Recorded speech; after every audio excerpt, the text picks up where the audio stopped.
विचार के साथ विवेक होना चाहिए। करे सो जतन विवेक विचारी। पर सती जी गई तो केवल विचार रह गया, करे विचार करो का भाई। उन्होंने सोचा राम जी जिसे खोज रहे हैं उन्हीं का रूप बना ले, सीता जी का रूप बनाकर आगे आगे चलने लगी। श्री तुलसीदास जी ने कहा कि माता प्रणाम, आपने रूप तो बड़ा सुंदर बनाया, पर इतनी बड़ी भूल कर दी कि साधारण आदमी भी कहेगा कि आप सीता जी नहीं हैं। राम जी भी यही सोचते हैं कि आप सीता जी नहीं हैं। कहा क्यों? कहा सीता जी तो वे हैं जो राम जी के पीछे पीछे चली, आप कैसी सीता जी जो आगे हुई चली पंथ ते ही जही आवत सुर हो। भगवान ने प्रणाम किया और प्रणाम करके कहा कहो बहोरी कहाँ वृष केतु। अब तो सती जी सोच रही थी कि मैं भगवान शिव से कहूंगी कि जिन्हें आपने प्रणाम किया वो हमें प्रणाम करके गए, लेकिन जब भगवान शिव के बारे में पूछा तो सती जी जहां देखती हैं, जिधर देखती हैं उन्हें भगवान ही दिखाई देते हैं। जहां चित वहीं तहां प्रभु आसीना। और ऐसे ही नहीं, सीता सहित न वेश घनेरे, श्री सीता जी के संग आंख मूंद ली। जब कुछ नहीं दिखाई दिया नेत्र खोलने पर, तब शिव जी के पास आई और शिव जी ने देखते ही कहा कुशलता तो है। हंसी पूछी कुशलात। ये कुशलता के बारे में क्यों पूछ रहे हैं? भगवान की परीक्षा लेने जो जाए उसकी कुशलता में ही संदेह रहता है। मैं तो कुशलता से हूं। शिव जी बोले तो परीक्षा लेने की विधि कौन सी थी? लीन परीक्षा कवन विधि। सती जी ने कहा परीक्षा ली ही नहीं, हमने तो प्रणाम किया। कैसे? बोले जैसे आपने किया था वैसे ही। कीन प्रणाम तुम्हारे ही नहीं। शिव जी समझ गए कि हमारी तरह प्रणाम नहीं है। हमारी तरह प्रणाम होता तो वहीं से हो जाता जहां से हमने किया था, जैसे हमने किया था।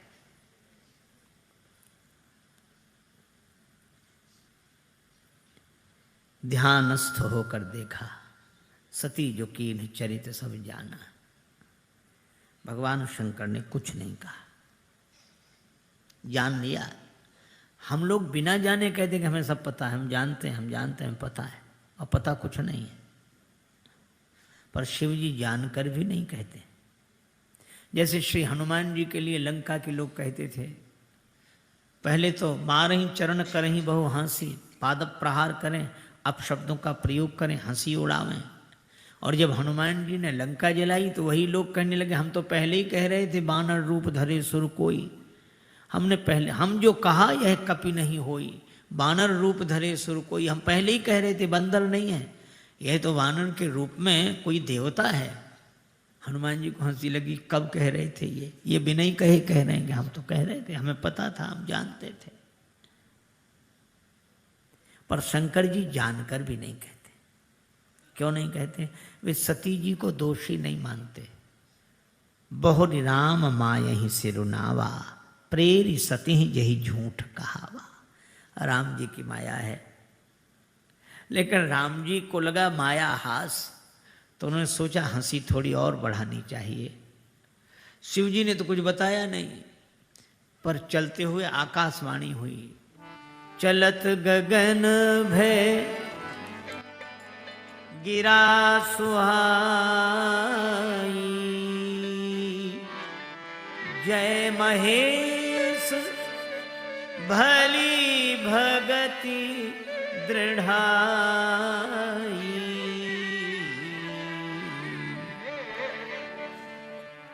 आकाशवाणी हुई, भगवान शंकर आपकी जय हो, सुदृढ़ भक्ति आप जैसी और किस में हो सकती है। यहां तक तो ठीक, पर आगे कहा असपन तुम बिन करई को आना।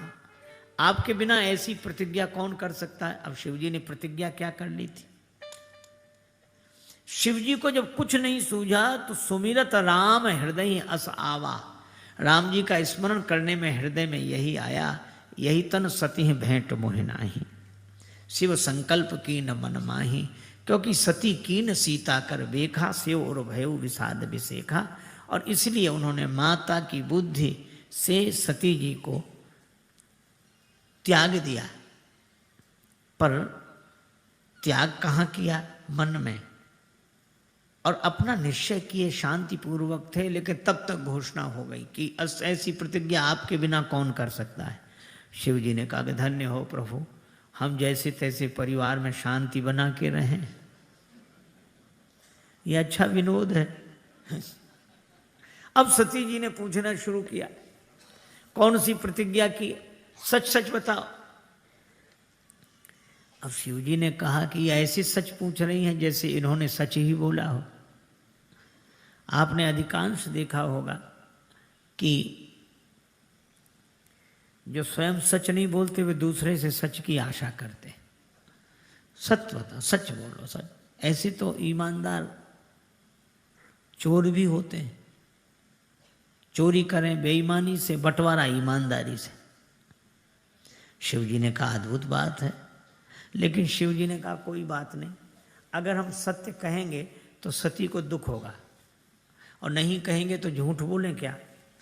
तो इसलिए उन्होंने बड़ा अच्छा निर्णय किया। कई बार हम लोगों के साथ भी समस्या होती है कि सच बोलें और सच न बोलें तो मौन रहें, मौन कोई रहने नहीं दे रहा है तो झूठ बोलें। शिव जी ने बड़ा अच्छा मार्ग। सती जी ने कहा कौन सी प्रतिज्ञा की है। शिव जी बोले सती एक कथा याद आ गई। मार्ग में अनेकों तरह के इतिहास का वर्णन किया, क्योंकि इतिहास सुनाना उद्देश्य नहीं है, सती जी के प्रश्नों से बचने का उद्देश्य है। सती जी ने कहा कोई बात नहीं, घर चलो, घर में तो हमारी ही चलेगी, पूछ कर रहूंगी। पर वहां भगवान शिव वट वृक्ष के नीचे पद्मासनासीन होकर आत्मस्वरूप का चिंतन करते हुए ध्यानस्थ हो गए।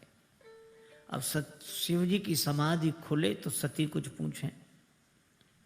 बीते संवत सहस 87, पर सती समझ गई कि भगवान शिव ने मेरा त्याग कर दिया।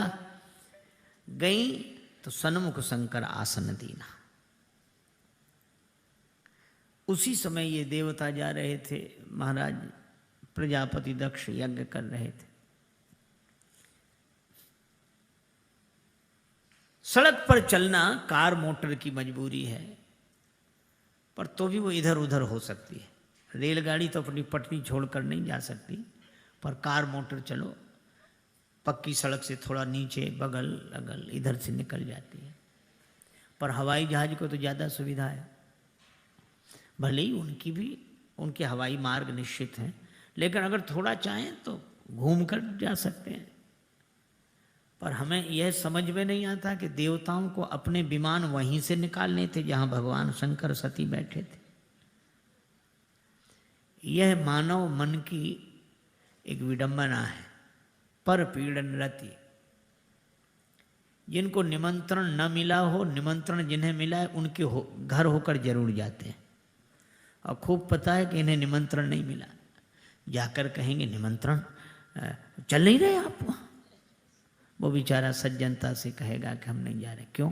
निमंत्रण नहीं मिला। अरे ऐसा तो नहीं होना चाहिए, हुआ है। अरे राम राम, बड़ा गलत किया उन्होंने, मुझे पहले पता होता तो मैं भी नहीं जाता।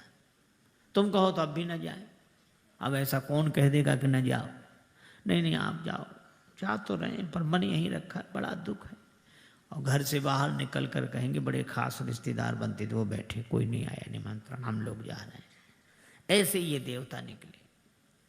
सती, अच्छा देवता चुपचाप निकले सो नहीं, सुर सुंदरी करें कलगाना। तब सती जी ने पूछा कि देवियां जा रही हैं, देवता कहाँ? शिव जी को बताना पड़ा, यज्ञ में। कौन कर रहे हैं यज्ञ? महाराज दक्ष, आप नहीं चलेंगे? पिता यज्ञ सुन कछु हरसानी। शिव जी ने कहा कि कहा तो ठीक है, पर निमंत्रण नहीं मिला। तो क्या पिता के घर भी निमंत्रण की आवश्यकता? नहीं नहीं, निमंत्रण की आवश्यकता नहीं। तदपि विरोध मान जहाँ कोई। तो आपने शिव जी का विरोध, शिव जी आपने विरोध नहीं किया महाराज दक्ष का? नहीं, उन्होंने विरोध मान लिया। ब्रह्मा जी की सभा में उनका अभिनंदन था, सभी लोग उठकर खड़े हुए, मैं समाधिस्थ था।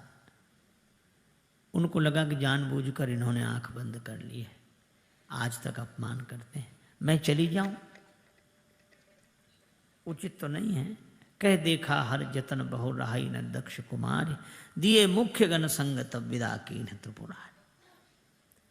सती जी ने वहां देखा, दक्ष ने कोई कुशलता नहीं पूछी, बहनें बहुत मुस्कुराते हुए मिली, लेकिन एक माँ सादर भले ही मिली, एक माता।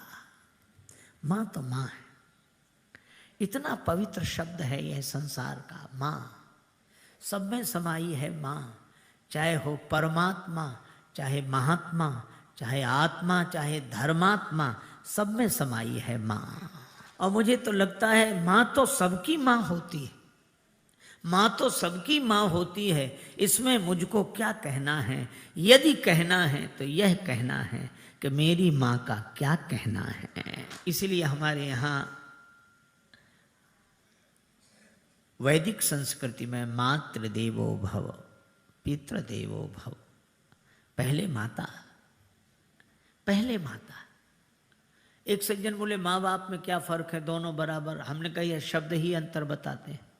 जब हम लोग बोलते हैं माँ तो मुंह खुल जाता है, और जब बोलते हैं बाप तो बंद हो जाता है।